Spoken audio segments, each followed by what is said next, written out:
আচ্ছা যেটা দিয়ে হারিয়ে বুঝাই দিম। আলুর পাকোড়া দর্শক জম্মের মজা। আলু সেলতেছে, আলু দিয়ে কি বানাবি? চলো আলুর পাকোড়া বানাই খাই আমরা। আমার বইনে আলুর পাকোড়া বানানোর পাইনি, প্রত্যেকটা আলু সুন্দর মতো সিলে নিতে আছে।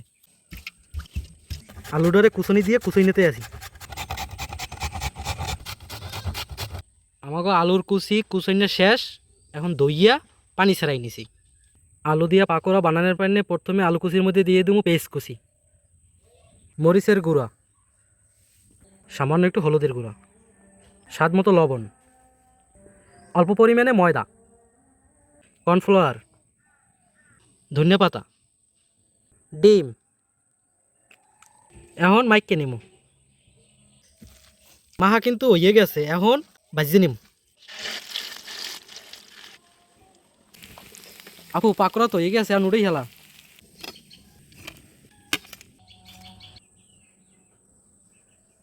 বিসমিল্লাহ। আলুর পাকোড়া দর্শক জম্মের মজা।